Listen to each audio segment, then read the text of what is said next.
का बाप, तुम मेरी बेटी को कब से प्यार करते हो? लड़का, 4 महीने से। बाप, मैं कैसे यकीन कर लूं? लड़का, 5 महीने और इंतजार करें, खुद यकीन हो जाएगा।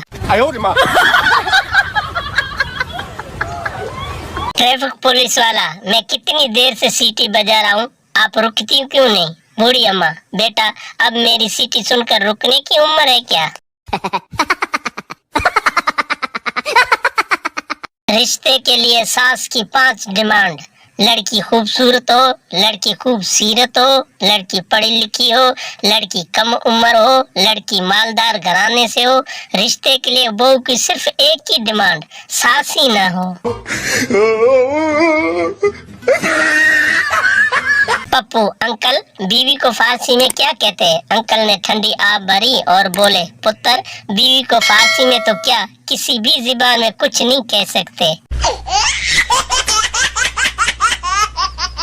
मियाँ बीवी की लड़ाई हो गई। आधा दिन चुपचाप गुजरने के बाद बीवी अपने मियाँ के पास आई और बोली, थोड़ा आप समझौता करो, थोड़ा मैं समझौता करती हूँ। मियाँ, अच्छा किस तरह समझौता करना है? बीवी, आप माफी मांग लो, मैं माफ कर दूंगी। मर्द मिर्च की तरह तेज होता है, लेकिन मिर्च जितनी भी तेज हो और तो उसका अचार डाल देती है।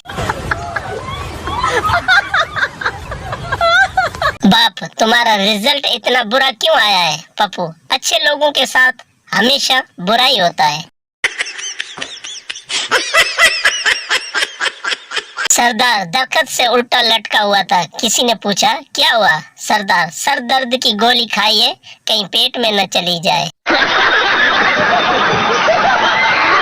शादीशुदा जिंदगी भी कश्मीर की तरह होती है, देखने में बहुत खूबसूरत लगती है, मगर लड़ाई का खतरा 24 घंटे रहता है। एक बच्चा बीमार था, उसके वालिद उसे चेकअप के लिए डॉक्टर के पास ले गए। डॉक्टर ने आला बच्चे के सीने पर रखा और कहा, बेटा 10 तक गिनती गिनो। बच्चे ने घबरा कर बाप से कहा, अबू आप मुझे फिर स्कूल ले आए। टीचर, जवानी और बुढ़ापे में क्या फर्क है? पप्पू, जवानी में मोबाइल में लड़कियों के नंबर होते हैं और बुढ़ापे में डॉक्टरों के नंबर। राणा नमाज पढ़ रहा था। एक आदमी दूसरे आदमी को बता रहा था, राणा बड़ा नमाजी परहेजी है। राणा नमाज तोड़कर बोला, इसको बताओ मैंने हज भी किया है। वीडियो देखने का शुक्रिया। अगर आपको हमारी वीडियो पसंद आए तो चैनल को सब्सक्राइब करें और शेयर करें।